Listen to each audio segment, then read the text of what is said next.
Notícias do Brasil e do mundo. O Brasil registrou 114 mortes pelo novo coronavírus em 24 horas. E o total de óbitos no país desde o início da crise da Covid-19 subiu para 667.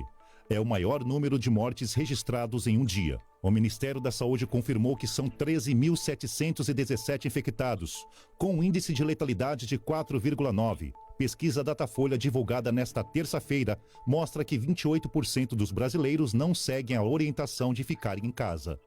A medida de isolamento social é recomendado tanto pelo Ministério da Saúde quanto pela Organização Mundial da Saúde, OMS, como a principal forma de prevenir a propagação da doença. Nesta terça-feira, o governo e a Caixa Econômica Federal lançaram um aplicativo e o site através dos quais será possível fazer o cadastro para receber o auxílio emergencial de R$ 600, destinado a trabalhadores informais de baixa renda durante a crise. A previsão é que os pagamentos comecem a ser feitos na quinta-feira, dia 9, para correntistas da Caixa e Banco do Brasil. Na Argentina, o governo Alberto Fernandes comprou toneladas de alimentos a preços bem acima do mercado. O Ministério do Desenvolvimento Social, nos primeiros dias da emergência, fez compras milionárias de macarrão, óleo, açúcar e lentilhas para abastecer as cozinhas de sopa. Ainda não está claro se o escândalo foi resultado de negligência ou corrupção, mas a história colocou o presidente na defensiva, informa Federico Rivas Molina, de Buenos Aires. Na Colômbia, 4 pessoas morreram nesta segunda-feira, um mês após a confirmação do primeiro caso de coronavírus no país. O Ministério da Saúde registrou 1.780 casos e 100 pacientes recuperados. Bogotá continua sendo de longe o epicentro das infecções, com 861 casos confirmados. A capital é seguida pelos departamentos de Vale del Cauca, com 250, e Antioquia, com 209, relata Santiago Torrado. Notícias do Brasil e do mundo. Olá, boa tarde. Sejam todos muito bem-vindos ao programa Educação e Outras Conexões. Hoje é um papo de mulher. Estarei com a nossa amiga, professora doutora Rosane Borges. Rosane, por favor. É um prazer, boa tarde a todas e todos, estar aqui num programa tão importante, tão fundamental, né, para estabelecer, para esclarecer, para informar, e com você, né, Anaí, que é uma guerreira, uma referência aí no campo da educação, da luta antirracista. Então vai ser, eu acho não, né, tenho certeza, vai ser um bom bate-papo. Com certeza, estou muito feliz de você estar conosco no Educação e Outras Conexões. Mas eu gostaria que você falasse um pouquinho mais de você, porque eu sei que você tem muita coisa para nos dizer. Olha, eu sou jornalista, trabalho nessa fronteira da comunicação e da educação, sou pesquisadora, colaboradora no grupo na Escola de Comunicações e Artes da ECA, da USP, integro também a comunidade Reinventando a Educação, que tem como patrono o Edgar Morin, né? uma responsabilidade, tem alguns livros publicados, O Espelho Infiel, o Esboço de um Tempo Presente, o perfil da biografia da Sueli Carneiro. Então, nós estamos aí, né, nessa fronteira entre o ativismo e a pesquisa, o ensino. Não tem jeito, não tem muita saída. É a educação fazendo as suas conexões, né? Exatamente. Rosane, para começar o nosso bate-papo, eu vou fazer algumas provocações. E a primeira delas é: como você pensa o impacto da comunicação na mídia, especialmente para a população negra? Olha, a mídia ela tem um papel fundamental. Ela assim, é um impacto grande tanto para o bem quanto para o mal, né? No sentido de que, como ela é hoje um grande, a mídia é um grande território social compartilhado. Por ela, a gente tem acesso a informações do mundo, informações do nosso bairro, informações do nosso vizinho. Então, ela se tornou uma grande arena de disputa por visibilidade e por reconhecimento. Então, é fundamental que nós, enquanto população negra, discutamos esses espaços, porque até então, né, até, sei lá, umas 2 décadas atrás, o que a gente tinha? A presença do negro sendo visibilizado, ou nas páginas policiais, ou nas novelas como empregada doméstica, e o movimento negro começou a reivindicar outros lugares para a população negra, né? Seja no jornalismo, seja no campo do entretenimento. Então, ela tem, assim, uma importância inegável, porque o impacto dela no nosso cotidiano da mídia, muita gente diz, nós que somos educadoras, que diz que a mídia hoje ela desenvolve o papel do que foi a escola no século XIX, né?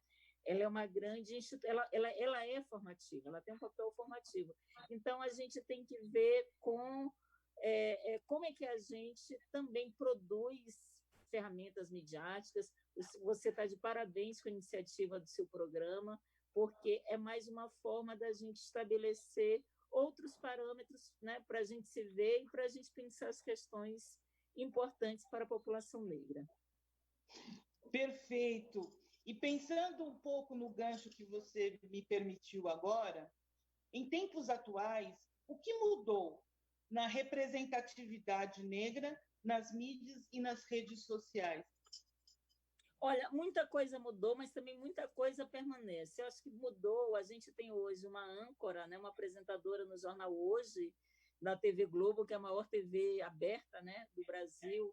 A gente tem personagens e atores negros ocupando outros papéis na dramaturgia, na telenovela, na televisão, mas também a gente ainda vê a persistência de alguns estereótipos sobre a população negra, particularmente sobre as mulheres negras. Então, a gente vê que é uma mudança que é lenta, que está ocorrendo, mas tem que haver ainda muita vigilância. A gente tem que exigir que nós sejamos representados de maneira plural. E essa pluralidade, né, ela é um tanto quanto complicada, porque às vezes as pessoas misturam essa pluralidade, essa diversidade como algo negativo, né? E o que você tem a me dizer a respeito? Realmente, porque assim, normalmente as pessoas elas confundem o que é ser plural, porque, veja, normalmente, tradicionalmente, vamos pegar o exemplo das novelas. A mulher negra aparecia como empregada doméstica ou só em novelas de escravidão, né? E aí o que se avalia? Que a representação ela importa. Por que a representação importa? Porque a representação ela cria horizontes possíveis na vida real das pessoas. Se você vê pessoas negras só sendo subalternizados, homens negros como motoristas, você vai achar, nós acreditamos que esse é o papel real das populações negras. E aí a gente naturaliza as desigualdades no mundo concreto, porque a gente se habituou sempre a ver essas pessoas nesse lugar, na ficção, e aí a gente não tem nenhum estranhamento desses papéis na vida concreta, na vida como ela é. Então, é preciso que a gente pense que o debate sobre pluralidade não é um debate qualquer, ele é um debate importante, que ele incide na vida de uma coletividade, na nação brasileira, inclusive para a gente se reconhecer como país com uma cultura que é profundamente negra, né? Uma cultura que vem muito de África. Então, a gente tem que se reconhecer, a gente tem que valorizar e a gente tem que gostar, porque a gente não gosta o desconhecido, não é? Ou daquilo que a gente acha que é ruim, que é feio. Então, ninguém quer ser associado a isso. Então, a valorização da cultura negra e da população negra passa por um reconhecimento do quanto que ela é importante e o quanto tem muita de beleza na nossa história.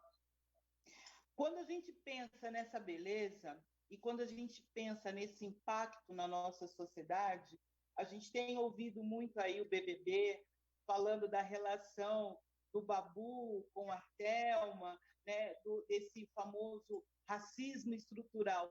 Como que a mídia corrobora para o combate ou para minimizar esse racismo estrutural que está posto?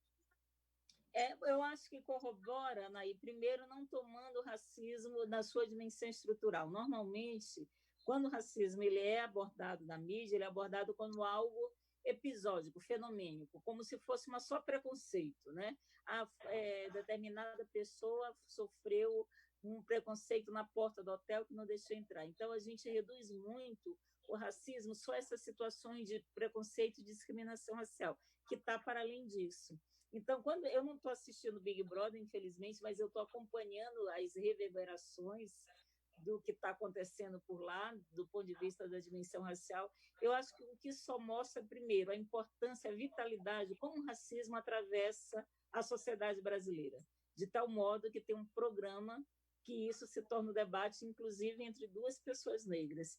E eu acho que, por outro lado, é preciso também que a gente exija de uma própria TV Globo, que passa o Big Brother, programas que valorizem a questão negra, que discutam o racismo, como você bem falou, do ponto de vista estrutural, para a gente não ficar apenas na polêmica, né? Porque a mídia ela visibiliza muito o cara que saiu do Big Brother é racista, ou o empresário fulano de tal fez uma declaração racista. E a gente fica discutindo sobre isso semanas, e sem levar em conta de que, por trás dessas ações, você tem uma estrutura que exclui a população negra.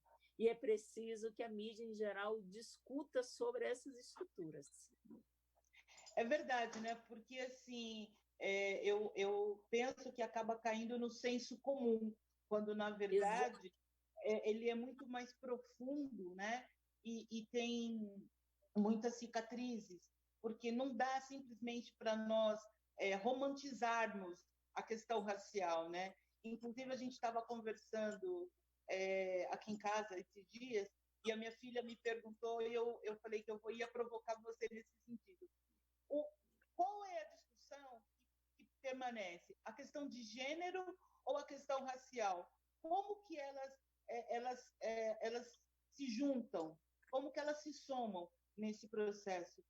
E como que a mídia ela trabalha com isso? Eu acho que não dá para a gente hierarquizar, né? Como aquela famosa piada que vem primeiro, se é o ovo ou a galinha. Eu acho que essas duas dimensões elas têm sempre que ser pensadas, Anaí, juntas, gênero e raça, como combinatórias que revelam como é que, por exemplo, a mulher negra está na base da pirâmide por essa combinatória.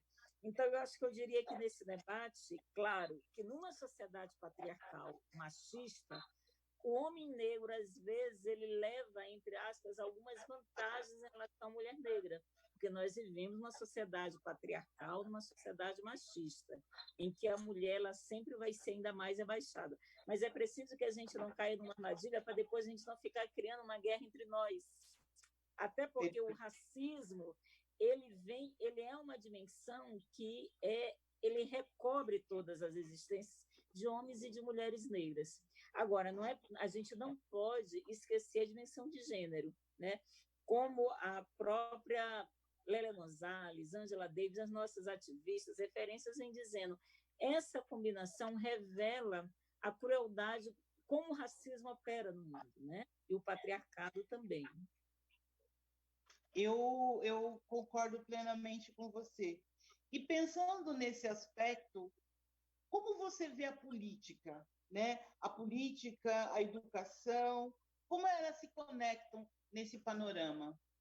Eu acho que, do ponto de vista, assim, se a gente pensar política, questão racial no Brasil, a gente teve, do ponto de vista tradicional dos nossos partidos, uma negação do racismo como algo estrutural ou que a política deveria se ocupar, né? Isso seja do ponto de vista da esquerda, do ponto de vista da direita. O que também o movimento negro vem fazendo ao longo dos anos? Convocando a política para, se a gente quiser pensar uma transformação do Brasil, uma melhoria na educação, nos índices da educação, a gente tem que considerar a dimensão do racismo. Porque se a gente não considerar a dimensão do racismo, Anaí, a gente vai avançar, mas não como nós deveríamos, né? Se a gente pegar o nosso índice de desenvolvimento humano, por exemplo, o nosso índice de desenvolvimento humano, a gente fica no 82º lugar. Mas quando a gente desagrega o nosso IDH, a população negra ela vai para o 114º lugar e a branca para o 38º lugar. Ou seja, tem um fundamento racial que cimenta, que estrutura as nossas desigualdades sociais.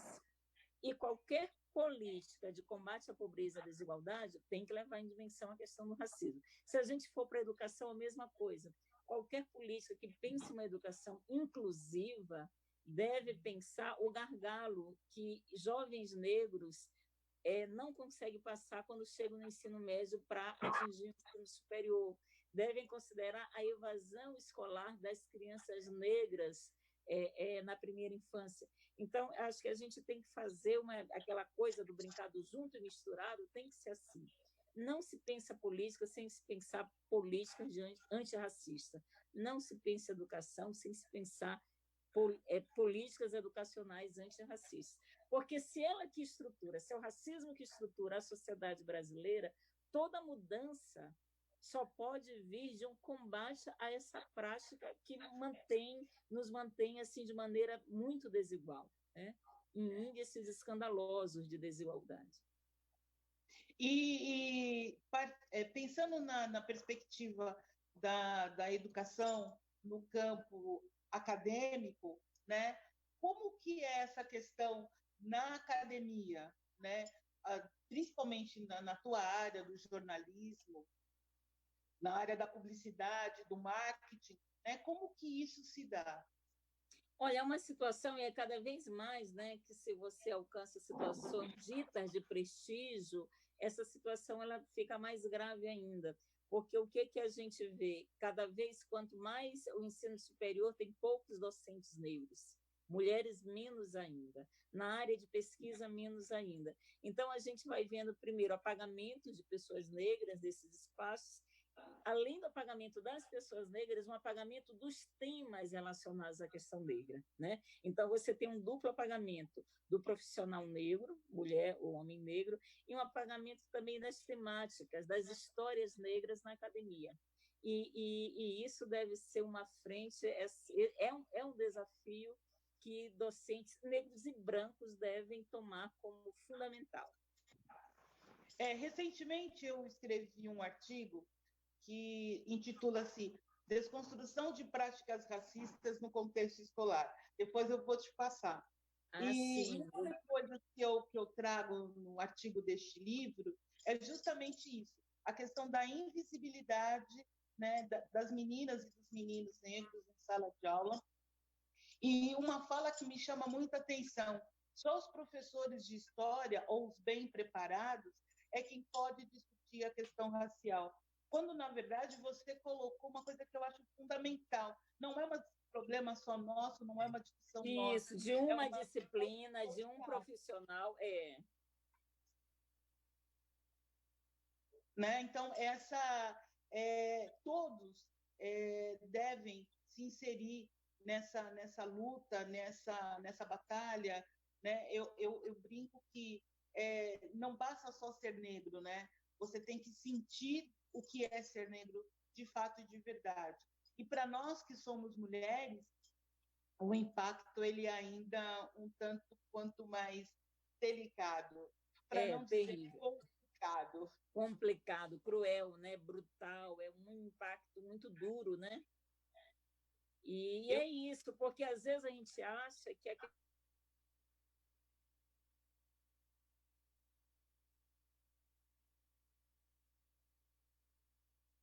10.639, a lei que prevê, né, a inclusão obrigatória do ensino da África, da história da África e afro-brasileira, ela é uma lei que deve servir para toda a estrutura educacional, para todas as disciplinas, da matemática, até porque a matemática surgiu em África, passando pela geografia, português. Então, a gente acha que é uma lei que é só para algumas disciplinas e é só para alguns professores, né? E não é, né? É para todo mundo, né? É para toda a comunidade pedagógica, educacional.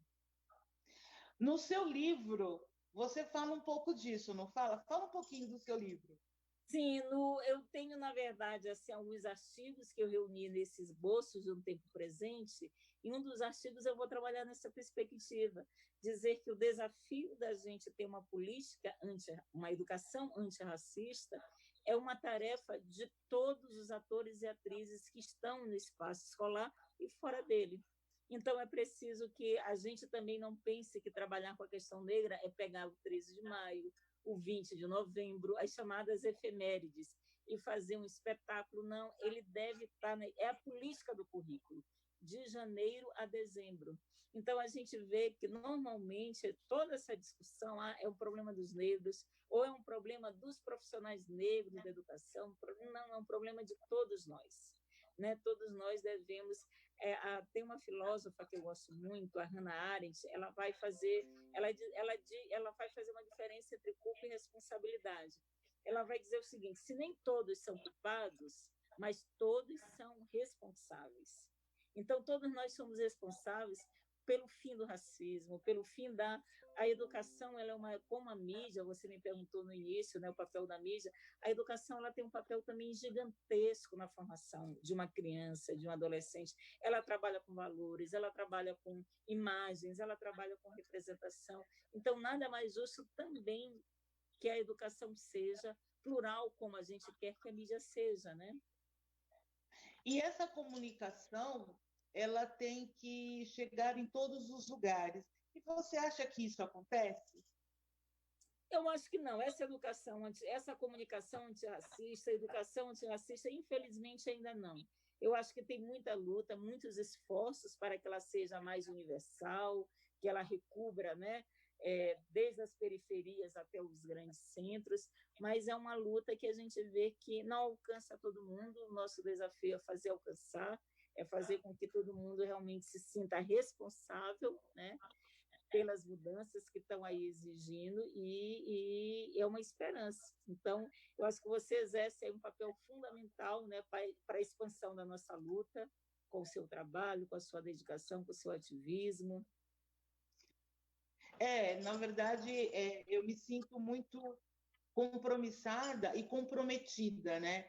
Porque eu, ao mesmo tempo que eu digo que eu sou fruto do movimento negro, eu também digo que eu sou uma negra em movimento, né? Porque trabalhar e discutir e disseminar a questão antirracista nos dias de hoje não é muito tranquilo, né? Nós vivemos uma sociedade, como você bem colocou, e muita gente coloca, muitos contemporâneos colocam, uma sociedade racista, sexista, machista, homofóbica, lesbifóbica, enfim, né? Tem todo um processo que está por detrás.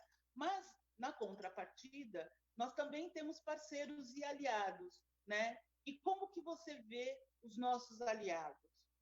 Eu acho que a gente tem assim vários níveis de aliados, sabe, Naída? A gente tem aqueles aliados que, de fato, são aliados de primeira hora, que a gente pode contar sempre, pessoas brancas antirracistas, e eu acho que a gente tem aqueles aliados que eles nem sabem que eles são aliados, e eu acho que às vezes nem a gente também, que são as pessoas que não estão no dia a dia, no corre da luta antirracista, mas também que não se dizem racistas e não são.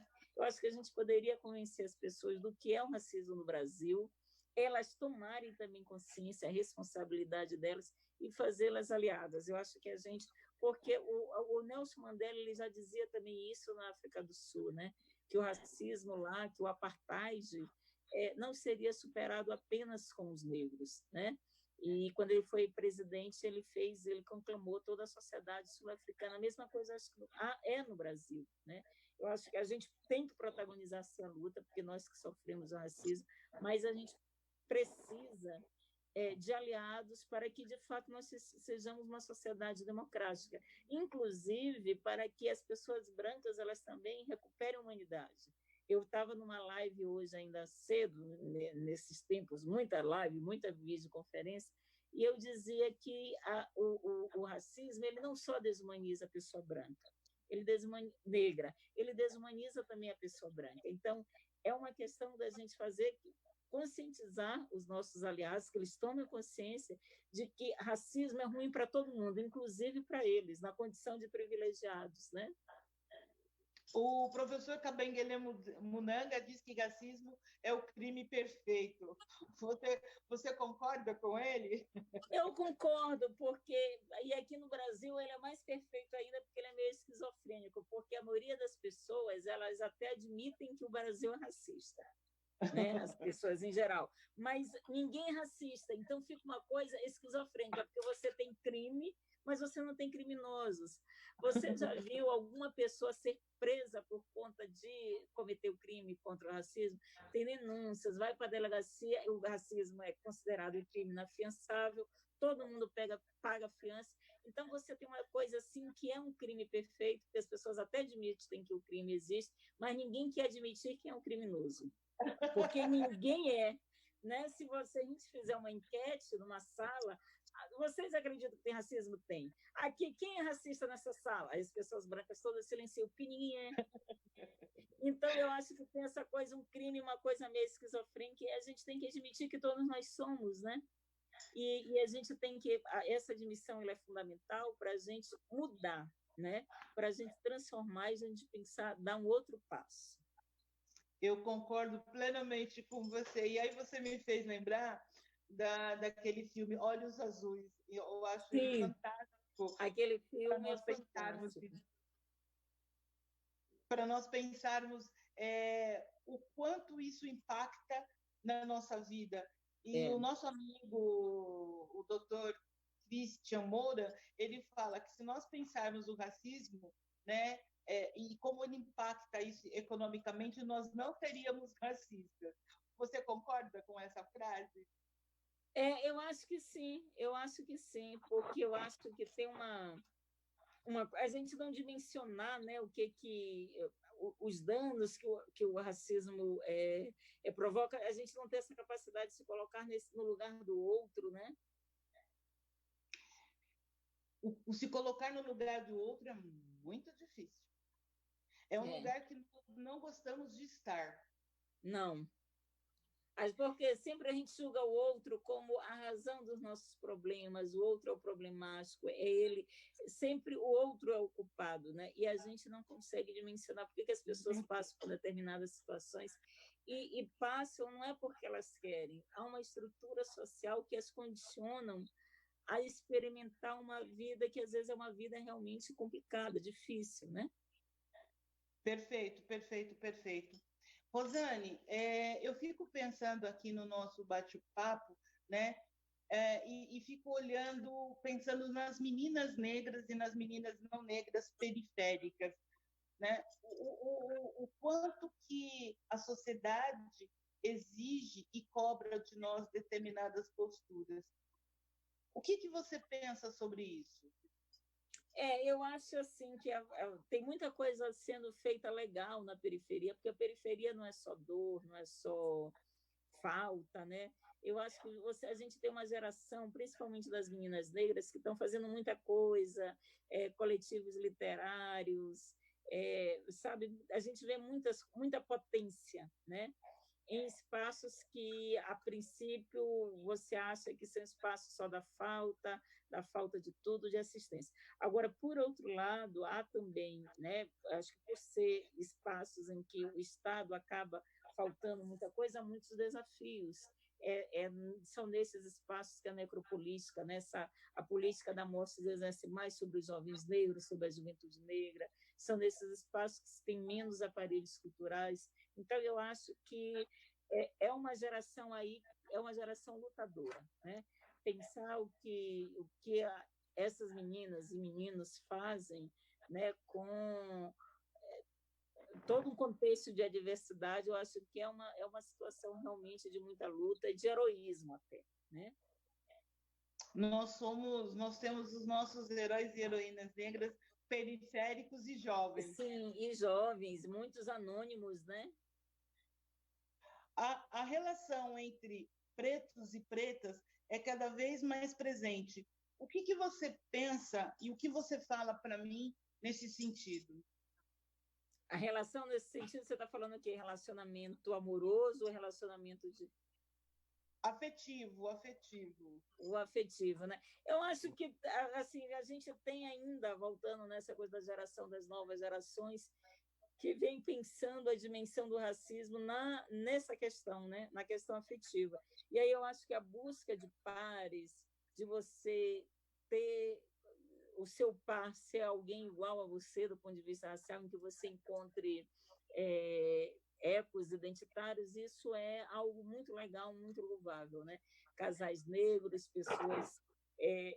aquela frase do MNU, beije sua preta em praça pública, e a dimensão dos afetos em geral, né? Eu acho que foi uma dimensão que sempre o movimento negro procurou cultivar, né? Da gente estar próximo um do outro, da gente se gostar, da gente se amar, da gente ter sentimentos de pertença, de vínculo, porque trata-se de um sentimento de pertença. E aí eu vejo que, digamos, isso também é uma bandeira de luta, né? Não é apenas uma questão individual, pessoal, afetiva. O afeto, para a gente, também é uma bandeira de luta, porque a escravidão procurou com que nós não gostássemos dos nossos, que nós não nos amássemos, né? E eu acho que recuperar os nossos afetos, as nossas pertenças, sentimentos, sabe, de solidariedade, isso é fundamental nos dias de hoje. Isso nos fortalece e nos empodera? Sim, porque numa sociedade em que nós não temos a riqueza do mundo branco, as instituições, eu acho que uma forma de você ter o poder é você se sentir forte com os seus, né? A coletividade, ela fortalece, né, os indivíduos. Então, eu acho que isso eleva a nossa autoestima, porque a gente se vê reconhecido no outro, seja do ponto de vista estético, do cabelo, a gente também se vê apoiado pelo outro, então eu acho que é fundamental. Ser referência, na verdade, né? Exatamente, um para o outro, uma para a outra. Ser e ter referência. E ter, né? Referência, não isso. Não basta só ser, você também tem que ter essa referência. E pensando nessa referência, quando a gente olha, por exemplo, a palavra negro, né, no dicionário, ela nos remete a muitas coisas ruins, né? E o que você pensa, né? E como a gente pode trabalhar isso? Porque existe uma diferença do negro, da palavra negro, e da palavra preto, né? Então, e quando você busca isso, essas referências no dicionário, vem sempre como algo nefasto. Eu quero que você diga para mim um pouquinho o que você pensa sobre isso e como que a gente faz esse combinado. Eu acho que, assim, do ponto de vista do dicionário, das etimologias, tanto negro quanto preto tem uma conotação negativa. Agora, eu acho que nós tivemos o papel de ressignificar essas palavras. Inclusive, começou com a palavra negro, né? Porque, veja, uma das tragédias da escravidão é que quando todas as etnias chegavam aqui no Brasil, e isso em vários outros lugares, né, da diáspora africana, nós não éramos reconhecidos do ponto de vista étnico. Então, ninguém chamava você banto, você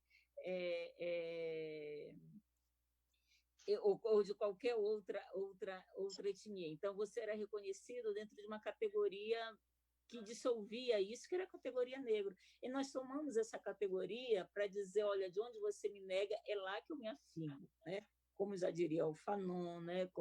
Então, eu acho que a gente soube, de certa forma, o que também o movimento hip-hop fez com a palavra preto, que estava pouco em uso no movimento negro, principalmente a partir da década de 90. Também revitalizou a palavra. Agora, eu acho que o nosso desafio político, pedagógico, é a gente dizer que são palavras que foram reelaboradas e que ser negro é lindo, sim, que ser preto é lindo, sim. Falar isso para as nossas crianças, porque você tem razão. A origem delas, do ponto de vista da etimologia, como a escola trabalha, ainda tem um peso muito grande no polo negativo. É preciso que a gente valorize esse polo positivo, que a gente resgate e diga, nós somos negros, sim. Rick Bastos, é com você, Rick. É isso aí, pessoal. Vamos de notícia e daqui a pouco continuamos com o bate-papo com a locutora Anaí Novaes e a convidada Rosane Borges, aqui na Rádio Boa Música FM. Fique sintonizado, não saia daí. Notícias do Brasil e do mundo. O Brasil registrou 114 mortes pelo novo coronavírus em 24 horas. E o total de óbitos no país desde o início da crise da Covid-19 subiu para 667. É o maior número de mortes registrados em um dia. O Ministério da Saúde confirmou que são 13.717 infectados, com um índice de letalidade de 4,9. Pesquisa Datafolha divulgada nesta terça-feira mostra que 28% dos brasileiros não seguem a orientação de ficarem em casa.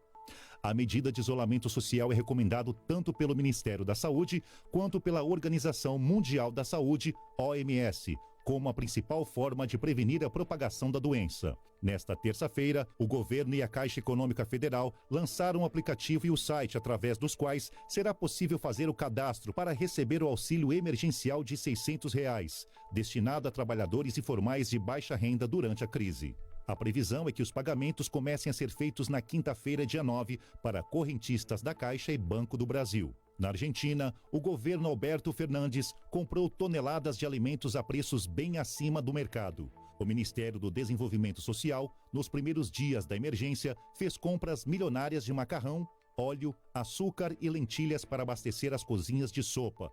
Ainda não está claro se o escândalo foi resultado de negligência ou corrupção, mas a história colocou o presidente na defensiva, informa Federico Rivas Molina, de Buenos Aires. Na Colômbia, 4 pessoas morreram nesta segunda-feira, um mês após a confirmação do primeiro caso de coronavírus no país. O Ministério da Saúde registrou 1.780 casos e 100 pacientes recuperados. Bogotá continua sendo de longe o epicentro das infecções, com 861 casos confirmados. A capital é seguida pelos departamentos de Vale del Cauca, com 250, e Antioquia, com 209, relata Santiago Torrado. Notícias do Brasil e do mundo.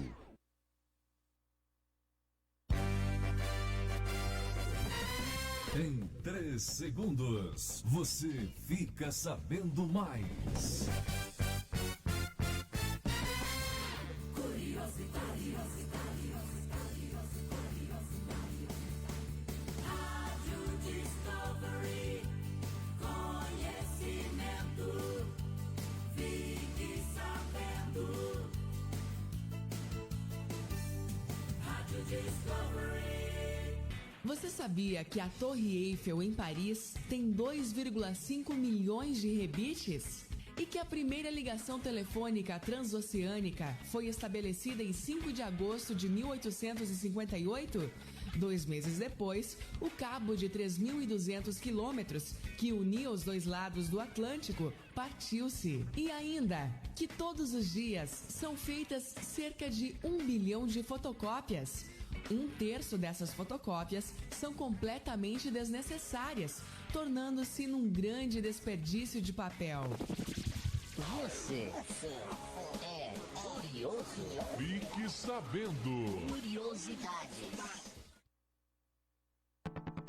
Agora em seu rádio, dicas de economia. Tudo que você, empresário, autônomo ou profissional liberal, precisa saber. Dicas de economia. A jornada de trabalho de todo empregado está limitada a 8 horas diárias e 44 horas semanais, exceto se houver algum acordo para compensar as horas. Qualquer jornada que ultrapasse esse limite deve ser acompanhada do pagamento de horas extras, que corresponde ao valor da hora de trabalho acrescida no mínimo de 50%. Há alguns profissionais, porém, que estão excluídos do pagamento das horas extras, mesmo se trabalharem além do limite de jornada. É o caso, por exemplo, daquele que exerce cargo de confiança, do trabalhador em atividade externa e do empregado em regime de teletrabalho. São considerados cargos de confiança os gerentes, diretores e chefes de departamento ou filial. Ressaltamos, contudo, que em qualquer dessas funções, não basta que o empregado seja enquadrado em algum desses cargos para que seja de confiança. Também é preciso que ele, de fato, tenha algum poder de gestão.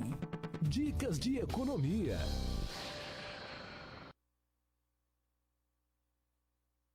Saúde é coisa séria.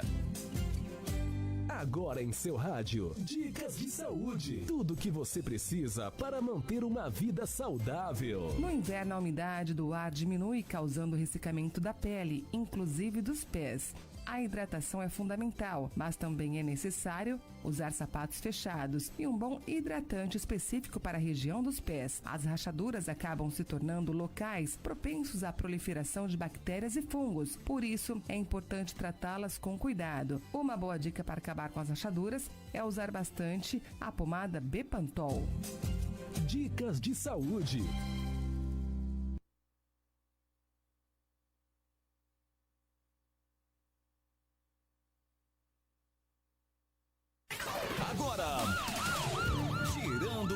Notícia.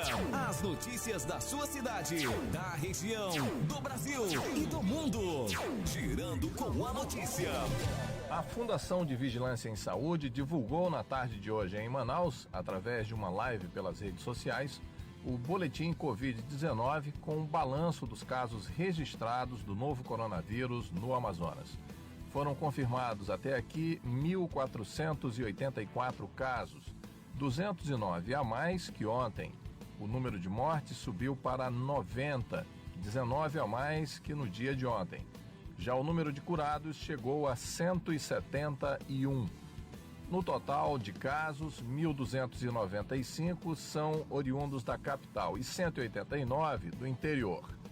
Ainda hoje, o governador do Amazonas, Wilson Lima, apresentou um protótipo de ventilador que foi construído em conjunto entre a Universidade Estadual do Amazonas e a indústria Moto Honda da Amazônia.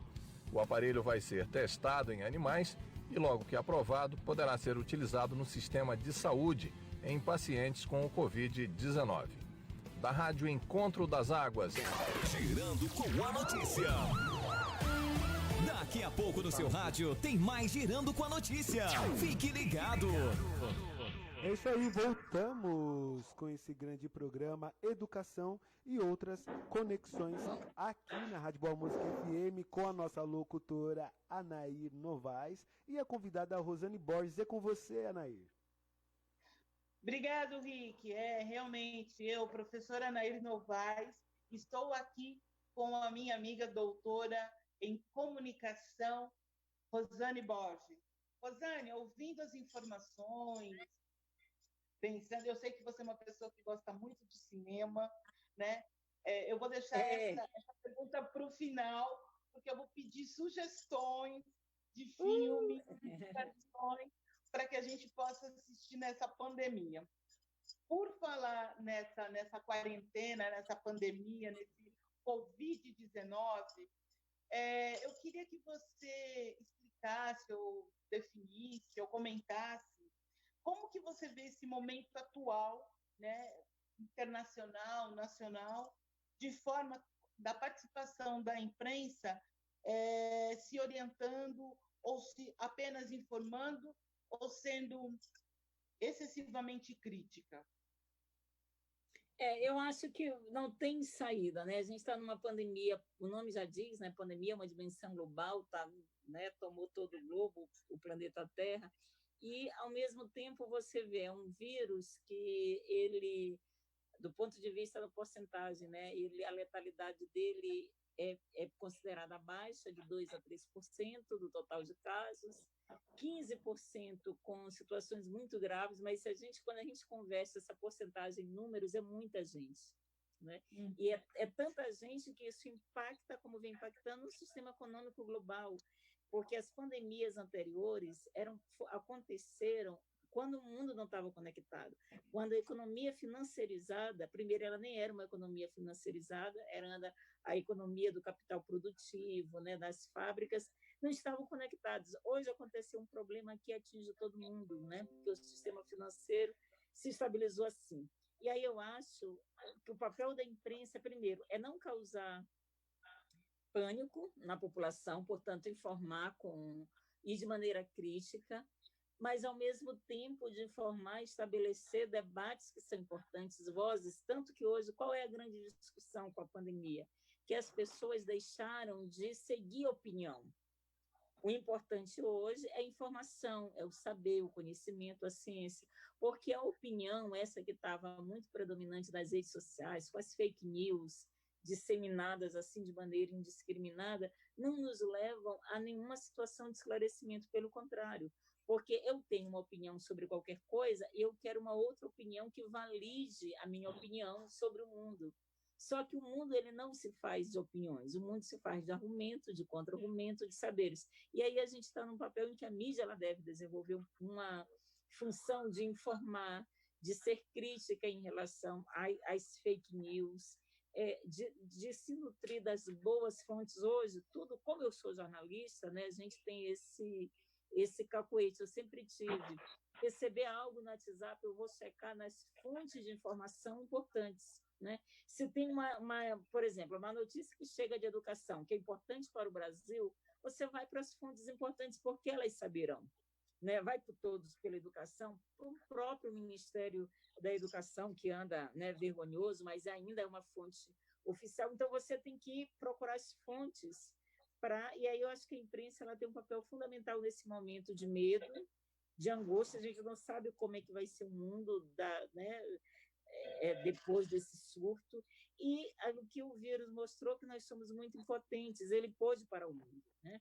Então, eu acho que numa situação que a gente vinha dilapidando a biosfera, o planeta Terra, a gente vai ter que parar, vai ter que repensar novas formas de viver, e eu acho que o papel da imprensa nesse sentido é um papel fundamental, que é esclarecer, que é criticar, mas fundamentalmente é informar. Informar com dados acertados, com informações que sejam corretas, que sejam emitidas, as informações emitidas pela OMS, ainda que daqui a um dia, 2 dias, a OMS diga, mudamos o protocolo, mas é uma instituição séria no mundo que está pensando seriamente. Né? A gente não está falando que não é que vai ter erro, mas você tem que seguir a partir de protocolos que são seguros, né? Não só lavar as mãos, não só seguir o protocolo da sua segurança, mas o protocolo da informação também. Você tocou num assunto que eu iria perguntar mesmo. As fake news. O que é essas fake news? E o que isso afeta as pessoas? Né? Como isso impacta na sociedade, na informação ou na desinformação? Olha, as fake news, muita gente acha que foi bom você fazer essa pergunta, que elas são algo recente das redes sociais. Não, as fake news elas sempre existiram, desde a Idade Média até antes. Então, as mentiras que corriam para detratar, para destruir, queimar a reputação das pessoas, isso sempre existiu, né? Tem aquela piada que diz qual a diferença entre os seres humanos e os animais, aí que a resposta é que os animais não fazem fofoca. Então, os homens, nós sempre fizemos a fofoca da instituição. Qual é a diferença da fake news hoje? É que ela tem uma dimensão também planetária. Então, a capacidade dela se espalhar é muito grande. Não é à toa que todo dia o WhatsApp estabelece novas regras de como a gente dissemina informações. Antes eram para 20 contatos, agora ficou restrito a 5 contatos. Para dificultar, para o seu trabalho de disseminação, de compartilhamento ser realmente trabalhoso, né? E dissuadir, sabe, aquela compulsão que a gente tinha de divulgar qualquer coisa. Então, eu vejo que a gente vive numa sociedade de risco, porque quando a gente tem, Anaí, pessoas que acreditam, eu sempre dou aquele exemplo, nas tal, como mamadeira de piroca, né? Com perdão da palavra vulgar, mas as pessoas acreditaram que existiu. E, na verdade, é uma experiência muito recente e daria para a gente voltar atrás e dizer, mas quando que isso circulou, aonde que isso circulou? Mas, e o que é mais espantoso, circulou nos chamados centros urbanos com pessoas de ensino superior. Não, as fake news elas não prosperaram porque é algo dos rincões do Brasil, do interior, do sul do país, do nordeste do país, não, os grandes centros. Então, claro, essas informações foram inventadas, muitos robôs disseminaram, mas muitas pessoas também acreditaram. O que me leva a crer que elas acreditam não porque elas são burras, é porque elas querem validar o preconceito que ela tem sobre determinado grupo e vale qualquer coisa. E aí passa a acreditar. Então, eu acho que o perigo das fake news é isso, quando eu tomo uma informação como válida para eu enxergar o mundo que eu estou. É preciso que, por mais que a gente tenhamos no nosso mundo, o mundo das relações raciais, o feminismo, que a gente não acredite tudo que fale. A gente tem que ter esse exercício, que é o exercício do ser humano, né? De pensar, de contrapesar as informações. E, infelizmente, a tecnologia técnica ela não significa também emancipação. Você pode ter todos os instrumentos tecnológicos e o que garante a emancipação? Você que é na educação sabe, é a educação. E se a gente não juntar tecnologia com educação, nós seremos uma sociedade de idiotas, multiplicando informações sem checar, sem fazer um contrabalanço com o mundo da experiência, não é? Então, eu acho que... E a política ela foi muito afetada com as fake news, né? Rick Bastos, é com você. Só um instantinho, Rosane. Tá bom, Desculpa que eles interromper. Tá, não. Vamos lá, pessoal, vamos para as mensagens. Seguindo aqui, Dandeuara Pereira. Esse assunto é muito importante, pois sei quanto nossas crianças negras sentem com a falta de referência.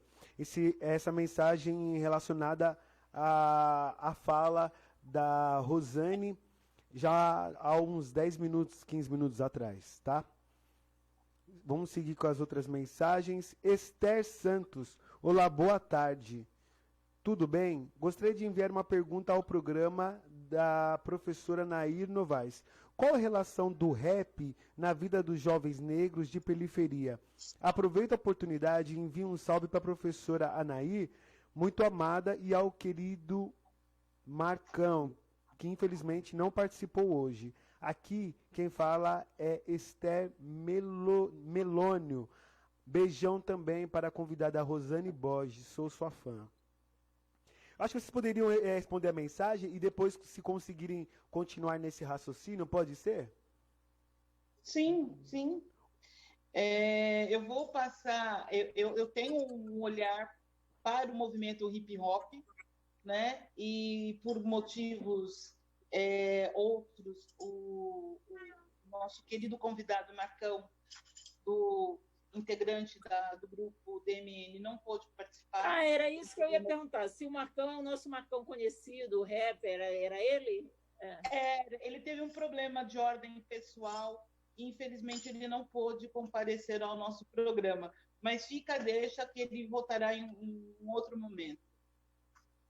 E a importância do hip-hop, eu penso que ela é fundamental, porque o hip-hop é uma expressão, né, de luta, ela é uma expressão de garra, ela representa a voz da juventude, ela é de denúncia, ela é de protesto, e ela vem num crescente, entendeu? Eu acho que a Rosane concorda comigo. Não, eu concordo. O movimento hip-hop, principalmente na década de 90, se mostrou como um movimento de vanguarda, de colocar para a sociedade, para as estruturas sociais, numa combinação do racismo, da questão de classe, como o que era esse Brasil, né? Esse Brasil das periferias, o Brasil profundo. Então, eu concordo em gênero, número, grau, e seguiu como sendo um movimento importante de transformação da juventude negra, de criação de horizonte de expectativa para esses jovens negros, principalmente os meninos, mas as meninas também. Então, eu acho que, de fato, foi e continua sendo um movimento de fundamental importância, né, para a juventude. Agora, também em relação... Não, eu concordo com você. Agora, em relação à questão lá da moça que falou sobre autoestima, educação, a gente realmente não tem saído. Acho que é pensar processos... A educação, como já diria Paulo Freire, ela transforma tudo, né? Eu acho que pensar essas questões da autoestima das nossas crianças, pensar trazer a elas referências outras, que não sejam apenas essa que a mídia massificada traz, outros canais de comunicação, né? No YouTube, a gente tem experiências assim extraordinárias que a gente pode trazer para as nossas crianças, para que elas cresçam num ambiente psíquico, né, saudável, de autoestima, de amor a si própria, né? Porque o racismo ele é destrutivo, ele destrói a nossa autoestima, a nossa psique. Então, é preciso a gente construir referências positivas para evitar essas mortes simbólicas que o racismo promove em todas nós desde criança. Com certeza. Você me fez pensar algo muito, muito sério com relação às fake news, né? E aí vem a pergunta, que na verdade é uma provocação. Você colocou que a fake news ela se dá num universo diferente do nosso e com pessoas que possuem um padrão de vida socioeconômico diferente, né? E que possui e pertence a um grupo étnico também diferente do nosso. Como você pensa isso? Né? Como você pensa isso? Não, eu acho que as fake news, eu não sei se eu me expressei bem, mas elas atingem todos os grupos, todo mundo, Sim. né? Eu só dei o exemplo dizendo assim, que nesse caso, eu dou sempre o caso da mamadeira, porque ele é um exemplo tão grotesco, ele é tão bruto para alguém acreditar que isso aconteceu. Agora, aonde que eu associo? Eu digo, quem que acreditou nessa história? Pessoas dos centros urbanos escolarizadas. Então, Entendi. tem algo que, se a gente não tomar cuidado, tanto que dizer que você votou no XY candidato tem nível superior, olha na Alemanha, quem votou no Hitler foram as pessoas mais instruídas, né? Então, isso não quer dizer nada. Educação não tem a ver com instrução. Então, é preciso que a gente pense, quando a gente fala educação, eu estou falando educação no sentido radical do termo. Educação é aquilo que muda a minha forma de existência e que eu faço da prática reflexiva uma arma para eu me transformar. Isso significa dizer que as pessoas não estão refletindo, então elas não estão sendo educadas, né? Pode ter o doutorado, pós-doutorado, mas se você transmite uma fake news desse nível tão grotesco, então tem um problema entre o seu nível de instrução e sua plataforma de educação, né? Aonde realmente você está se educando. Então, eu acho que esse que é o nosso desafio, Anaí, enquanto país, enquanto mundo, né? E a gente gosta de dizer que fulano de tal é menos instruída, por isso está votando determinado candidato. Isso não tem instrução, grau de instrução, não tem nada a ver com formação e educação. Agora, para a gente combater uma sociedade que combata fake news, que seja esclarecida, aí você tem que investir na educação verdadeira, na reflexão, né? Porque senão a gente não emancipa ninguém, porque o nível, né? As pessoas vão replicando essas informações danosas, vão replicando, e elas acham, inclusive, que elas estão se informando a partir daquelas fontes, né? Não leem mais jornais. O que eu estou querendo dizer? Enquanto jornalista defende jornal, não. Tem jornal, parte da nossa imprensa, que também é danosa, não é? Que faz coisas terríveis. Agora, por que a gente não deve defender a imprensa? Porque, enquanto instituição, a gente pode cobrar eticamente a imprensa. Você não cobra um robô, você não sabe de onde que veio aquela informação mentirosa. Então, quando as pessoas dizem é preciso que você valorize a imprensa, não é qualquer imprensa, e não é porque a imprensa, é imprensa, não. É porque a gente tem que respeitar uma instituição que você, inclusive, pode dizer, olha, Folha de São Paulo, você mentiu. E a Folha vai ter que arcar do ponto de vista jurídico. Agora, quando você tem uma informação que você não sabe de onde ela veio, você não tem nem como processar. Então, essa fake news solta, atomizada, ela é perigosa por conta disso. Porque ela não se permite checar de onde veio isso, né? Rick Bastos, com você. Bora com as notícias. De Campinas, mandaram um beijão à professora Anaí e disse que é muito gratificante ter uma mulher negra como você nos representando. Simone, parabéns pela rádio, parabéns Anaí e Rosane. Salve, Rick. Beijão. Simone Silva do Nascimento. Olha só. Felipe, que orgulho ter essa mulher que nos representa e, além disso, faz parte da Negro. Olha só. Você faz parte da Negro ainda, professora Nair? Sim. Que massa. Olha, eu não sabia, Nair. A Negro é tanta gente, eu não sabia que você fazia parte da Negro. Vamos lá. São Paulo, Ipiranga, Zona Sul. Olá, tudo bem? Estou gostando muito do programa. Esse assunto é sempre importante. Temos que estar ligados sempre ao racismo. Temos que estar ligados sempre ao racismo para saber quando estamos sendo vítimas e saber como agir e combater essa doença. Desculpa o erro, acho que eu vou ter que usar óculos mesmo. Chega uma idade, né, Rick? São Paulo, Zona Sul. É isso, Zona Sul? Fala pra gente da onde que é. Cristina Rezende. O que você percebe na saúde mental da mulher negra que fica sozinha na vida afetiva? Ouviu a pergunta? Sim. Quer responder aí, Anaí? Não, pode você. Não, vai lá. Na verdade, afeta tudo, né? Porque a solidão, ela não afeta só as mulheres negras, ela afeta o indivíduo como um todo. Mas as mulheres negras, elas são alvo desse processo, né? E a mídia, muitas vezes, corrobora com essa solidão, porque ela padroniza pessoas, ela padroniza estilos, ela padroniza maneiras, formas de ser. E aí você, muitas vezes, fica invisibilizada dentro desse próprio produto que a sociedade te põe, né? E aí afeta, contudo, a sua saúde mental, né? Eu penso que a solidão da mulher, como Bell Hooks costuma dizer, é uma solidão só, né? E muitas vezes você está acompanhada, mas você está só. E não consegue se perceber e fazer parte desse processo.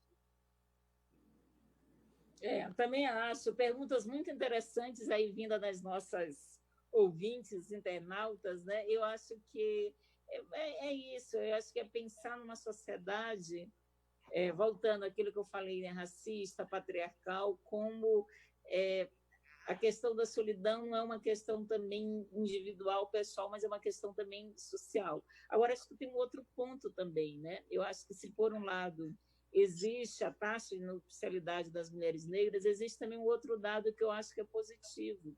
Muitas mulheres negras também, elas optam, né, por uma vida só, solteira, porque também elas estão escolhendo. Não é só porque elas foram esquecidas, preteridas, é porque elas também fizeram essa uma opção de vida, né? E é importante que a gente diga. Concordo plenamente com você. Nós estamos quase no finalzinho do nosso programa, mas tem uma questão que está batendo aqui. Bullying e fake news. Onde eles se completam e onde eles se distanciam?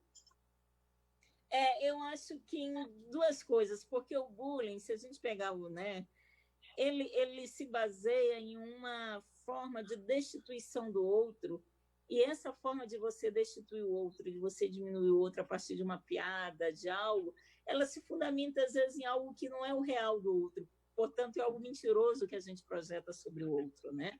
E que faz com que esse outro acredite que ele seja isso, né? Esse outro, essa outra. Então, eu acho que no mundo em que a gente, Anaí, tem uma frase que eu gosto muito que diz que o ser humano, ele procura se afirmar negando o outro. Uhum. E o nosso grande desafio é que a gente se afirme também afirmando o outro, porque no planeta tem espaço para todo mundo, né? Só que a tragédia, o poder do ser humano é isso. Para eu ser, eu tenho que negar você. Você tem que deixar de ser. Então, essa operação de negação do outro é uma operação muito danosa, porque quando eu nego o outro, eu vou criando imagens, imaginários do outro que não correspondem a esse outro, né? Então, eu vou dizer que todo nordestino é assim, eu vou dizer que todo negro é assim, que as mulheres são assim porque elas são sensíveis. Então, você vai criando estereótipos que não correspondem ao universal daquele grupo ou daquela pessoa. Então, o bullying, ele tem uma dimensão que às vezes é só da brincadeira, da troça, mas ele deixa normalmente marcas que são terríveis, porque o outro ele só pode ser visto a partir dessa chave restritiva, pequena, preconceituosa que eu estabeleço uma interlocução com ele. E aí a gente poderia dizer que isso é uma grande mentira, porque todos nós temos potencialidades, todos nós temos força, temos virtudes, temos fraquezas, temos fragilidades. Então, acho que é preciso que a gente pense naquilo que nos faz humano, naquilo que nos emancipe, naquilo que nos melhore, né? Eu acho que é essa que é o... E aproveitando a E sua educar, deixa, educação e outras conexões tem a ver com isso, né? Educar com as outras conexões da vida. com certeza, mas aproveitando a deixa, você como uma cinéfila, quais são os filmes? Nossa, são tantos, mas eu vou dar um que ganhou o Oscar de melhor filme estrangeiro e de melhor tudo, Parasita. É um filme interessantíssimo, mas agora tem uns filmes mais sobre que falam sobre a questão racial, já que a gente está falando de positividade, eu acho que muita gente assistiu, mas acho que é sempre bom rever em tempos de quarentena, que é Pantera Negra, um filme assim, e eu acho que um filme que não é um filme tão fofo, tão emancipador, mas a gente tem que falar também das nossas tragédias, que são os 12 anos de escravidão, para a gente ver como aquele diretor traz uma dimensão para o cinema norte-americano que até então não tinha, como foi de escravidão lá, que a gente poderia também pensar aqui, né? Eu acho que, com exceção de Parasita, que vai chegar, mas tanto Pantera Negra eu acho que já está no Netflix, se não me engano, 12 anos de escravidão também. Então, vamos lá, né? Vamos assistir filmes, acreditar que tudo isso vai passar, né, Anaí? Porque vai passar, a vida vai continuar, e a gente tem que voltar para as nossas vidas melhores do que quando a gente entrou para o isolamento, para o recolhimento. Eu faço minhas suas palavras e eu também vou aproveitar para fazer algumas indicações. O Poço é um filme que faz com que a gente... eu assisti também, na Netflix, né? Nossa. É um filme que faz com que a gente reflita o papel que nós estamos vivendo hoje, né? Esse processo de isolamento, mas em que lugar eu estou? Né? Em que lugar, qual é o meu lugar na sociedade? E um outro é uma série que eu achei muito interessante, que eu achei bacana, foi sobre Greenleaf. Né? É uma série longa. Mas uma irmã já até comentou, ainda não assisti, vou assistir. Você é a segunda pessoa que me indica. Vale a pena. Rosane, foi um prazer imenso, imenso, imenso estar com você no nosso prazer programa. Foi todo meu. Educação e outras conexões, né? E que essa conexão nós possamos expandir para o universo. Sim, para o universo, porque o mundo é nosso e vamos tentar mudar, cuidando da gente, cuidando do outro. Eu fico também muito feliz, muito honrada. Hoje foi um dia já de muitas atividades, muita entrevista, eu já dei muita entrevista, já fiz live, assim, eu não parei hoje. Mas para mim é uma alegria muito grande participar dessas atividades, ainda mais com você, que eu conheço a sua luta aí na educação, que é uma luta muito bonita, você faz um trabalho realmente indispensável para todas nós. Então, eu só tenho a agradecer o convite e a lembrança. Muito obrigada, muito obrigada. E eu quero deixar um recado. Pessoal, fiquem em casa. As nossas vidas, a sua vida é importante. Para cuidarmos de nós, precisamos também cuidar do outro. Fique em casa. Gente, um beijo e até quarta-feira que vem com a professora Anaí, Educação e outras conexões. Rick Bastos, é com você. É isso aí, quero agradecer a todos que participam do programa e quero agradecer também a professora Anaí mais uma vez, esse programa que tem somado muito com a rádio e levando a todos os telespectadores e ouvintes uma conexão com a cultura, com a educação, com a mensagem, com tudo, né, que nós queremos passar para as pessoas. Eu quero também ler uma mensagem aqui da professora Célia Santos. Abraço imenso a essas duas mulheres maravilhosas, Anaí Novaes e professora doutora Rosane Borges. Importantíssima a conversa. Beijão a vocês. Professora doutora Rosane Borges, por onde deveríamos começar o processo de significação dos negros, sejam elas mulheres e homens ou crianças? Poderia falar sobre isso antes de finalizar? Olha aí. Acho que é interessante, né, Anaí? Dá tempo de responder essa? Dá sim, dá sim. Bora. Tá. Dá tempo. Eu já ia sair. Eu achei que já fosse para bem que eu fiquei. Professora Rosane, quer que eu leia essa pergunta de novo? Pode ler sim. Tá, da professora Célia Santos. Por onde deveríamos começar o processo de resignificação dos negros, sejam eles mulheres, homens ou crianças?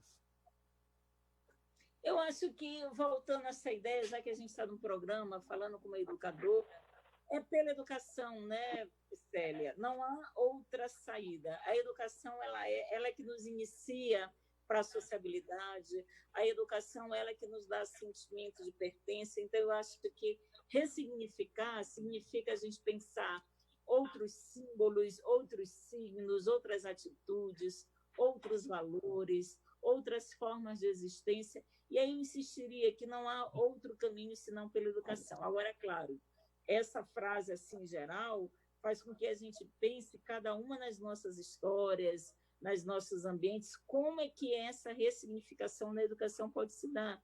Às vezes a gente pode fazer isso de forma lúdica com crianças, às vezes não é de forma lúdica, às vezes é de uma forma mais sisuda, com um seminário, com palestras, promovendo congressos nas nossas famílias, convocando nossas famílias para debater, para fazer uma discussão de algum assunto. A Anaí falou agora que o Big Brother está pegando fogo, então fazer para quem assiste o Big Brother desse programa um momento de discussão. Então eu acho que e aí tudo isso é um processo formativo.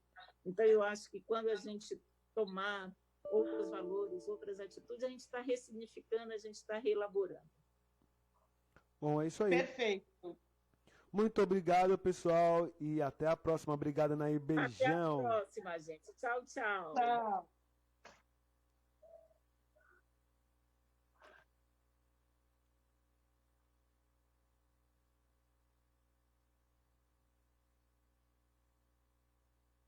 Agora é hora de dar um giro nas principais notícias do Brasil e do mundo. Giro Notícias News. O governo começou a pagar a partir desta última terça uma nova rodada de pagamento do auxílio emergencial de R$600. Segundo a Caixa Econômica Federal, serão pagos até sexta-feira cerca de 4,7 bilhões de reais para 9,4 milhões de beneficiários. São 3 calendários de pagamentos diferentes. Um para os beneficiários que recebem o Bolsa Família. 2, um segundo para os inscritos no cadastro único que não recebem o Bolsa Família e mulheres chefes de família. 3, em um terceiro para quem se inscreveu para receber o auxílio emergencial através do aplicativo ou do site do programa.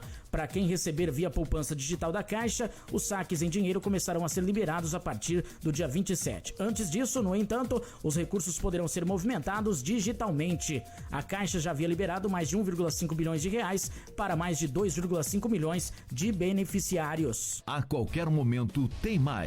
Giro Notícias News. Fique ligado.